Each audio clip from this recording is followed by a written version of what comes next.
opened up Twitter. I heard the news. My boy Ian Jumhine ain't paying his dues. He got costs out the wazoo, bills out the ass.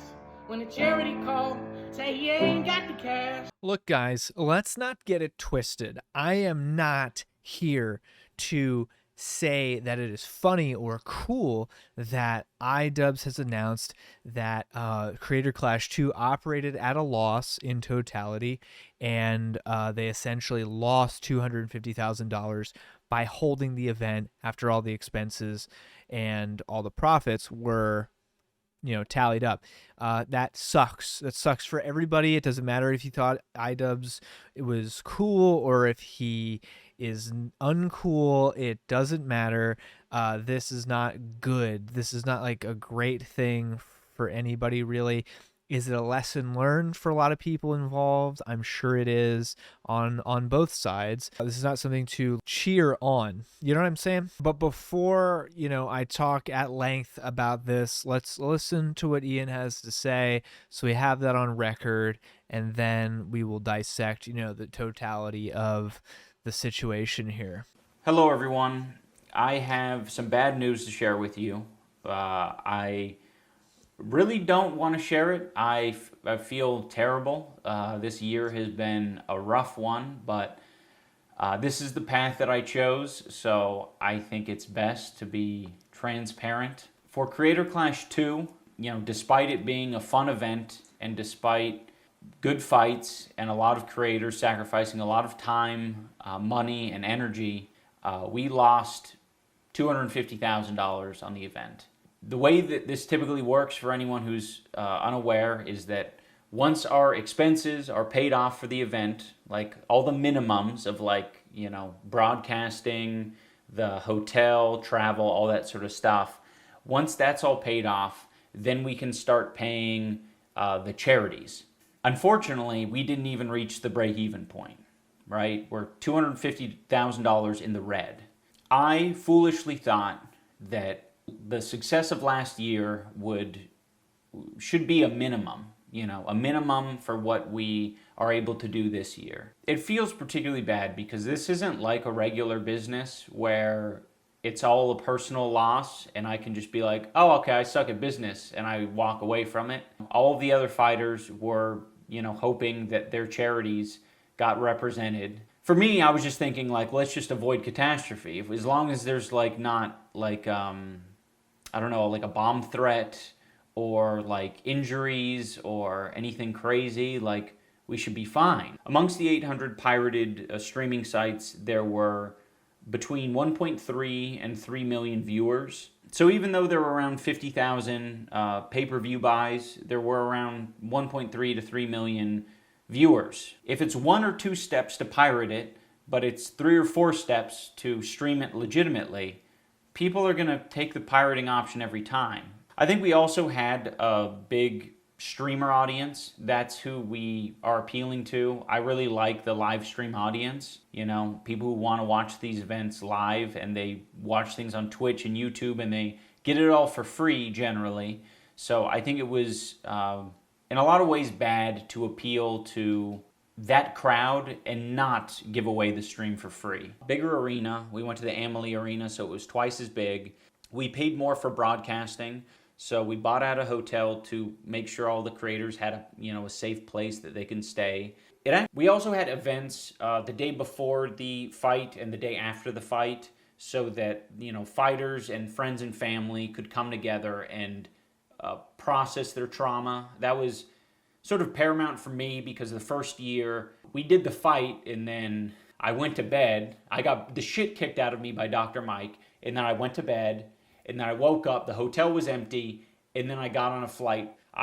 There was nothing. There was no processing my trauma. There was no talking to anyone and relating about the experience afterward. We also had to pay for more fighters this year. The first year it was 18. This year it was 24. I thought bringing in more fighters would just lead to more pay-per-view buys, but I think it just ended up costing us more. Fighting in Creator Clash is not a financial boon in any way. That $20,000 is eaten up in those 9 months that you're training. I would say that $20,000 is on the low end. Aside from putting your streaming career or your YouTube career or TikTok on hold while you're training, it's not a huge reward. There are some people floating rumors around that we're pocketing money from Creator Clash, and that's extremely hurtful because it has been nothing but the opposite. I understand that some people out there don't like me. I'm okay with that, but the thing I'm not okay with is just lying to people and making up shit for the sake of like clicks. Putting the full Creator Clash broadcast, Creator Clash 2 broadcast on YouTube for free for everyone to watch, and just hoping and praying that people enjoy it and want to support it. I'm curious what your guys' thoughts are. Trying to monetize as much as I can to make up for this loss. But yeah, it's hard. Bad at business. Yeah, bad at business, sure. Absolutely. This is definitely a bad at business situation. Hey, look, I'm bad at business. I've been bad at business in the past. Tried running a small business, failed miserably. And that happens. You do fail in business. That is a normal part of the process, unfortunately. And so I get that, especially the creative types. The creative and the business brains, they don't always overlap a ton. The way I found out about that this video even came out before I even saw it in my sub box was that I saw people posting on Twitter being like, iDubbbz scammed Creator Clash 2, no money went to charity. And I think that is just wildly disingenuous.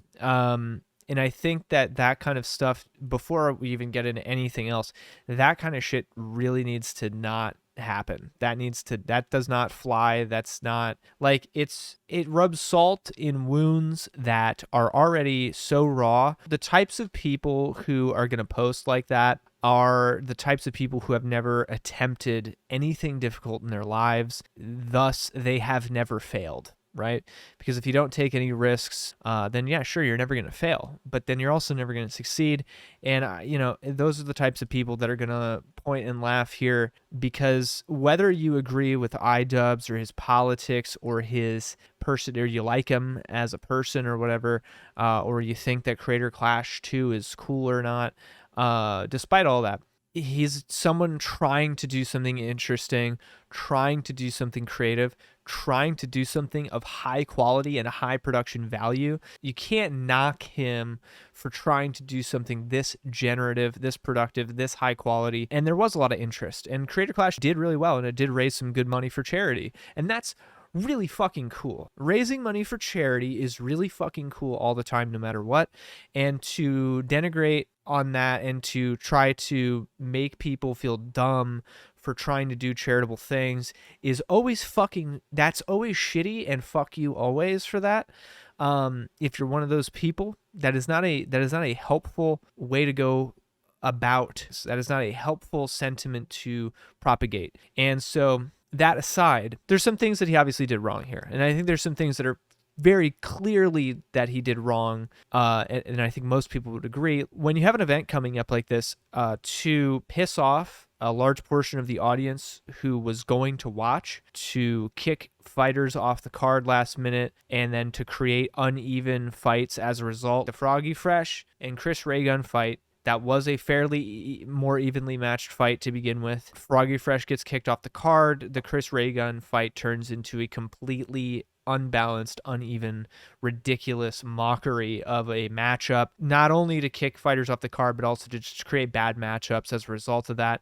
And all for personal vendetta, all for personal politics, not really. I wouldn't really say that was a major business move, what, because of an association with Sam Hyde that FroggyFresh had. Look, what iDubbbz did, especially leading up so close to the fight, so close to the date of the fight, that all that happened with the controversy, him kicking off FroggyFresh, the Sam Hyde stuff, that all happened so close to the fight, and it obviously 100% affected people's willingness to pay to watch, to legally watch the stream. and to actually support the stream, to actually support the charities, to actually support the event at all. There was a lot of negativity then surrounding the event because of this controversy that was stirred up, which iDubbbz and his team easily could have just opted to not engage in, to not stir those issues. But they did, and what happened is what happened. And there are, I know for a fact, there's a large group of people that deliberately pirated the event or completely didn't watch the event at all, ever, in any format, because they disagreed and they disliked how iDubbbz and his team was conducting themselves leading up to the event, and they didn't like it. And so they boycotted it entirely, or they purposefully went out of their way to pirate it, or purposefully went out of their way to create pirated mirrors online so that other people can pirate it and watch it. There was a particular website I remember called, I think it was Creator Cuck 2, which is clearly, like, he mentioned that he doesn't think all the pirators are malicious, but that is clearly a website designed with malicious intent to be a dig at him, to be a dig at the event, very clearly. That's not just like a, hey, I'm putting up a rip of the thing so people can watch it that can't afford it. That is like a literally, fuck you, I want to undermine your bottom line, which, you know, the first event was pay-per-view. All boxing matches like this that you're going to watch and stuff, that's always been pay-per-view. It still is. That's how it works. That's normal for that sport. And I think it's fine to do pay-per-view, but I also agree with what he said, that I think, like Creator Clash 1, he should have put up the VOD a few days after the event so that people could watch that way and they can make ad revenue off of that as another form of monetization for the people who couldn't have watched it before or couldn't afford it or whatever. I think that was a good idea for the first year. I was like excited to see that they did that the first year, but now this year they didn't, and it didn't go well. So, you know, iDubbbz deserved to hear criticism for his decision making, just like anyone else in his position would be. He made decisions and people are going to react to that in a very, very reactive space, a very, very reactive community. He said he liked the streamer people. I don't know. Do I think the streamer crowd is great? I can't say, but I think that you kind of live by the sword, you die by the sword there. Like he knew the kind of audience he was bringing about. And obviously they're going to have extremely hyperbolic takes as soon as they smell even a hint of drama. I think to insinuate that he was, you know, that they're trying to skim off the profits of Creator Clash is really, really fucking stupid. I actually don't even know if they'd be able to get away with that forever, because I'm pretty sure they'll have to declare that at some point. If Creator Clash is registered as a nonprofit, I don't know. I'll have to look into that. But they would have to declare their earnings and stuff like that, and that has to be public record, so you'll be able to figure that out pretty quickly if that is the case, but I don't think it is. And I think that they actually just lost money on a lot of obviously like frivolous expenditures. The whole like trauma thing I thought was interesting, that he kept bringing that up multiple times. You're running a boxing event where people punch each other in the face and the head multiple times over and over again, and then you're going to say that you need all these different amenities for, you know, processing trauma and all these different things.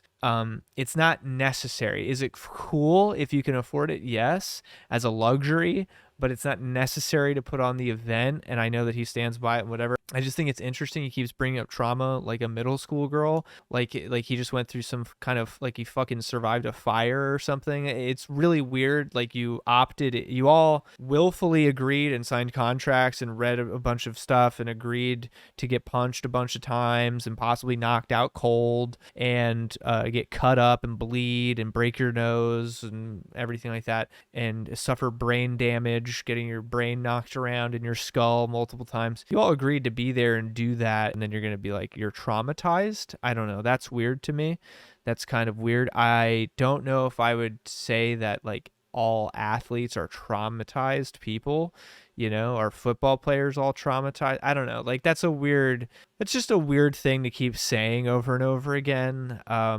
If you're throwing an event that you keep saying is like really altruistically good, why do you also keep peppering in the word trauma and traumatizing over and over again? How can it be both? How can it be like overall good objectively, but then also be a traumatic event? It can't be both an achievement and traumatizing at the same time. You can agree to disagree. Wait, whatever. You in the comments tell me I'm wrong. I would love to debate that. I think that's it's an interesting thought conundrum that he poses. I don't think he was pocketing money. That's like a child reading this or watching this video and trying to think of like the most surface level thing or like conspiracy or whatever, or like explanation for things. Like that's like the most like juvenile, simple-minded way to process this, is to go, they must have stolen all the money.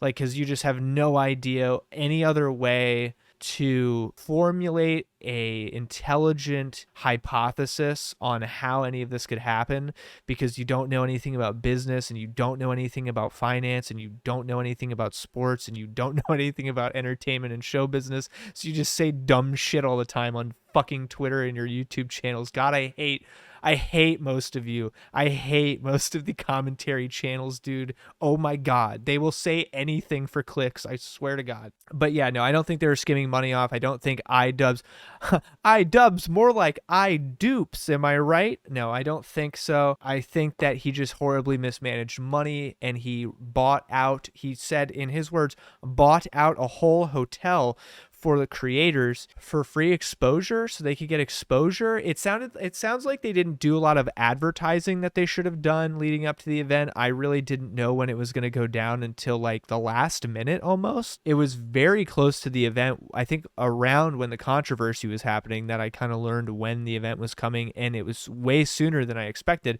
And I think that that's part of the problem too. Their advertising could have probably been better. Their advertising and marketing. Creator Clash 1 was hyped up to all hell leading up to it. And I think that they were so caught up in fighting the controversy stuff and dealing with that fallout at the time that they actually did not focus as much on promoting the event that they should have, and that genuinely hindered the marketing and advertising, which then hindered the turnout. I think it is bad logic to assume that because the first event did well, that the second event is going to do better than the first, when you are changing a ton of variables and you are in the midst of a really bad PR run, which happened with the FroggyFresh controversy. That is really, really, really bad to think about it in that way on his part and his team's part, that they were going to do better than last year, even though all these different variables had changed and there was a controversy going on.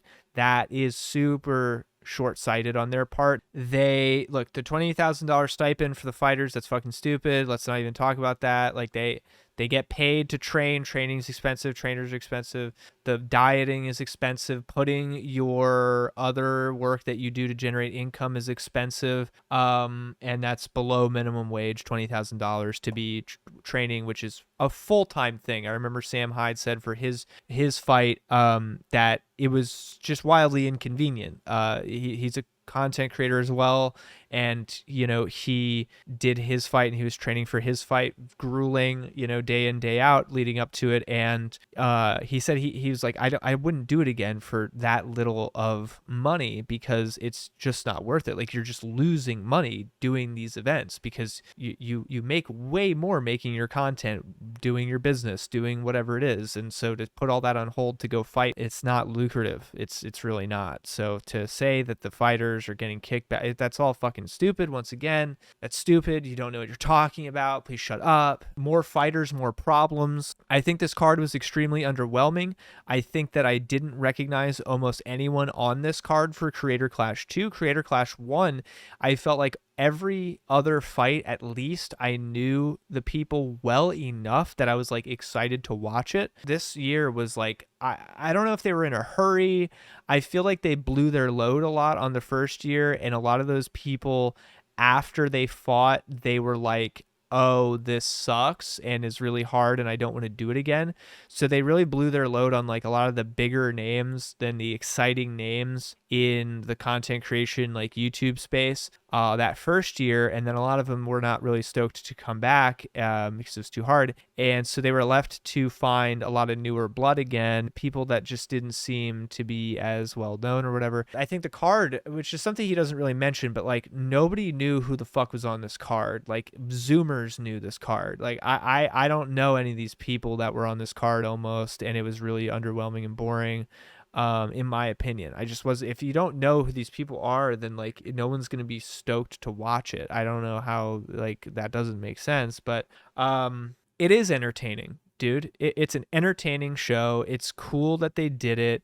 I think that they made a lot of really bad business decisions and short-sighted business decisions. I think a lot of people boycotted it and purposefully tried to undermine it because they don't like iDubbbz. They think that the event sucks and is lame, and that's all valid, by the way. It's valid to think that. I thought Creator Clash 2 was pretty lame. I really did. I thought the first one was good vibes. I thought it was pretty cool. This one, it was a little lame, and it was coming off the back of some like not fun dumb shit, and that really puts a fucking damper on you trying to put on a good vibe event when you're bickering and having a war of words just 48 hours beforehand, and everyone feels bad and people are getting all bent out of shape over it. So it's expensive to rent out an entire fucking stadium arena to put on an event and then not sell out all the seats. That's gotta hurt.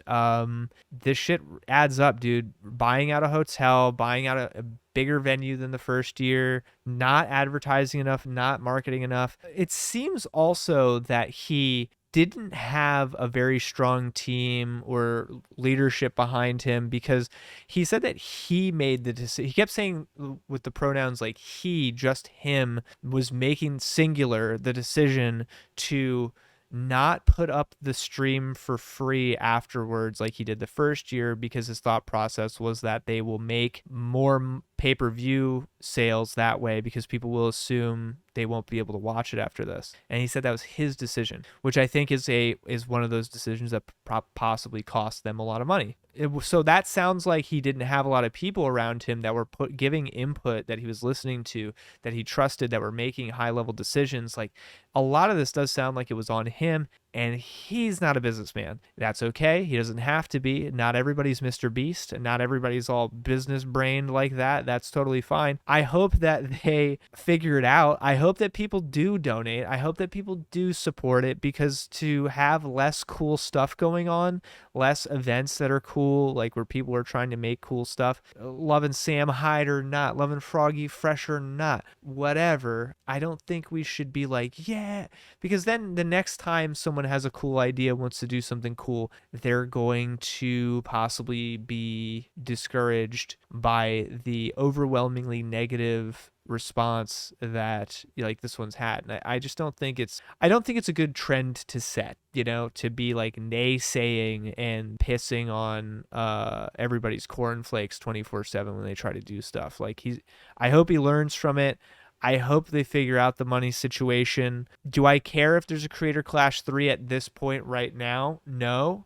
I want them to figure their shit out here, and I want them to get a handle on that and hopefully do right on some of the charity stuff and not blame the audience, and to take full responsibility for it. And I hope they change their tune on some of the other, stances they've taken recently, but I doubt that's going to happen. So I don't know. That's really all I have to say about it. I wouldn't read too much into it more than that, because I don't think it's that deep. I think that these are people who, they're not business people. They are not business minded. They're just not like that. And they made a lot of mistakes. They did dumb shit. They did dumb, like, ego driven shit too, I'd say. A lot of ego played into this one. And, they're paying the piper for it, unfortunately. And charity is going to get some money. I know it's gonna happen. They're gonna get some money, and some money's better than no money for sure. So that's good. Like he said, there's a lot of other boxing organizations. I'm sure he wasn't calling out Happy Punch. I'm sure that wasn't what he meant. But there's a lot of others that don't donate anything to charity. So, that felt like a little underhanded to say that, a little bit of like a deflection, but okay. Really all I have to say about that. I would chill the fuck out on this one. I think if I see any more people like reading into this like a child middle schooler would, and having like surface level takes on this, I'm going to lose my fucking mind. So please just stop. If you don't have anything intelligent to say about it, or like critical thinking involved with it, just don't chime in at all. That's totally fine. We don't need to hear it. And I'm not even defending iDubbbz. I'm not like fucking in love with iDubbbz. I just think that people have really shitty takes about this, and it's not this like black and white evil situation. It's just like people fucking things up. They're in over their heads, and they were being egotistical, fucking selfish, fucking artist types, you know what I mean? Like, which is what everyone was doing in that situation. Everyone's egoing each other. It's like a community of people who think they're all interesting enough to point a camera at themselves and fucking talk or to do whatever. So of course these people are going to act out of ego. Sam Hyde acts out of ego. Ian acts out of ego. Harley Morenstein acts out of ego. Anissa acts out of ego. All the fighters on the card, all the musicians involved, all the people in show business, all the people in business. It's fucking ego, dude. You don't do this shit if there isn't a little bit of that at play. If there isn't a little bit of that selfishness, ego stuff at play. That's just the reality of it, man. So when you're dealing with a bunch of egotists running amok, you're going to get like fucked shit sometimes. That's just the nature of the beast, dude. No one person is necessarily any more righteous or justified in the situation. Everyone's just trying to get theirs and say whatever they can to do that. You know what I mean? Like people are taking their stances and they're calling their shots and they're just trying to be entertaining and do something substantive, hopefully at the end of the day, that they can get in bed at night and go, oh, I did something like worth my time. I did something that hopefully is like generative and interesting at least. And that's about it, dude. Reading any deeper into it is just, it makes you look like a fucking idiot. It makes you look like a little kid. So whatever. I don't know. I'm tired. It's fucking late. This probably made me sound like a douchebag, but I don't care. Raider Clash 3, probably not going to happen, but we'll see. Hey, I don't know. Fish Tank did really well. I don't know. All right. I'll catch you guys later.